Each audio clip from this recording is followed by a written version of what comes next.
Grab your fam and grab some paint because it's time for family art making.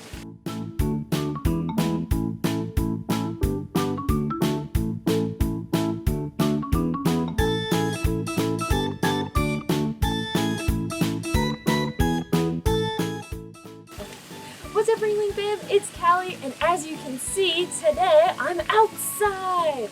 So for our art project today, we'll be doing something called plein air painting.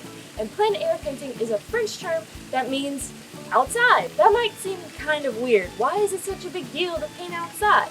Well, let's do a little bitty art history lesson to catch you up. Back in ye olden days, if you wanted to paint, you had to grind up all your pigments, and if you wanted to paint outside, you'd have to drag all that supplies outside with you. So artists would usually sketch outside and then go back in their studio to paint. But in the 1800s, that all changed because all of a sudden, paint's being sold in tubes, and you can have your easel in a box. So now it's super easy to grab your supplies, jump on a train, and head out to the countryside to start painting the landscape. But before you just run outside and start painting all willy-nilly, let me tell you about an artist that we have in the Ringling collection who did some plein air painting, but with a twist. Artist Sid Solomon often took his canvases outside to paint the beautiful Sarasota Bay right here where the Ringling is. He was very inspired by the natural world, but his art may not look exactly like what he saw in real life because it's abstract. Instead of painting realistically, abstract artists may paint based on how it made them feel to be in or look at the landscape. Let's take a look at this work, for example. This is one of Solomon's seascape paintings called Cloud Call. Do you see anything that reminds you of the ocean or what you might see at the beach? Everyone sees something different when looking at abstract art, but I'll tell you what I see.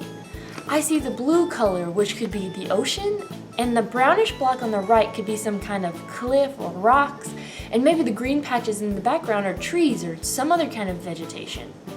Whatever we see though, it doesn't look exactly like real life, but you can still get an idea of what it is. So let's see one that's even more abstract.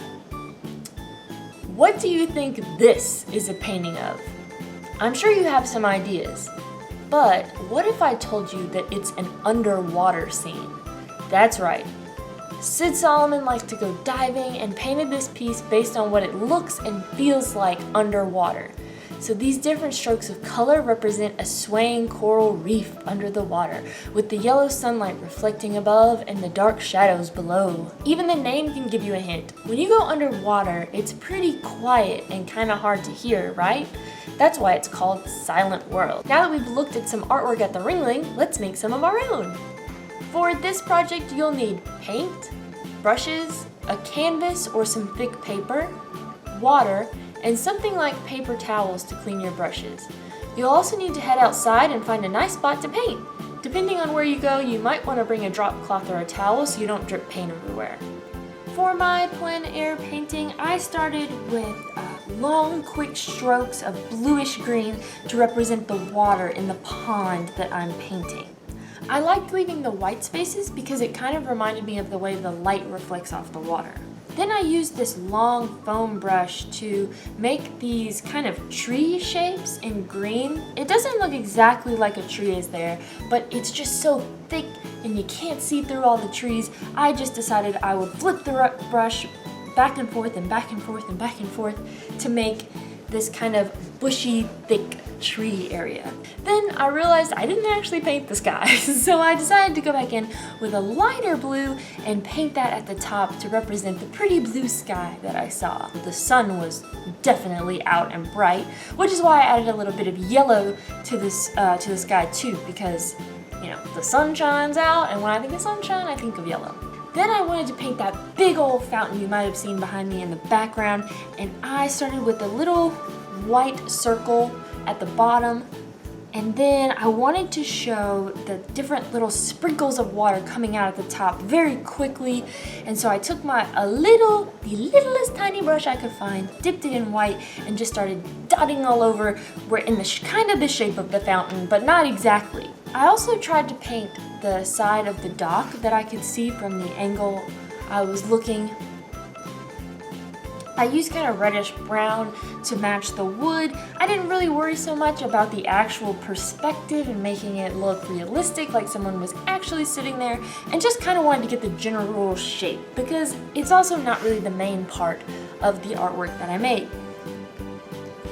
I also made 3 little green dots at the bottom that I realize now kind of look like lily pads, but they're little abstract turtles. A little family of turtles often comes and says hello when I visit this pond, so I decided why not add them into my artwork, as they are the reason that I go there so often. It's all finished and all done. I hope you liked it because I had a lot of fun making it. And you know, just so you know, there are some things that I would change if I did it again. I might leave out the dock part. It's not my favorite. And so, you know, it's okay if there are some things that you would change next time in your painting. And I encourage you to keep painting because you'll get better at it every time you try. I promise. As you can see, I still have a bit of a ways to go for my own painting, but I really hope that you liked it. I would love to see the artwork that you made when you were plein air painting, so you can always send us a direct message to the Ringling Facebook page, post on the Family Programs Facebook page, or send us an email at education@ringling.org. And when you do that, please let us know if you don't mind us sharing it with the rest of the Ringling fam, because it makes it so much more fun when we can see each other's artwork.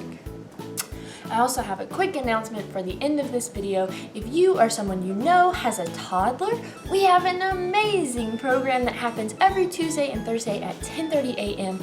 on the Ringling Family Programs Facebook page. It's called Roar, and what we do at Roar is we read a book together, we look at art together, and then we make our own art together. And of course, we have a visit from our furry friend Ruben the Lion. It's so much fun, and we've been having even more people come and even more interaction, and it's a great way to stay in touch with your Ringling fam that you would usually see when you came to the museum, but virtually. So I hope you'll all come and join us every Tuesday and Thursday at 10:30 a.m. on the Ringling Family Programs Facebook page. And that's all I have for this fam, so I hope you enjoyed making art with me as much as I enjoy making art with you. So I will see you next Saturday at the same time in the same place.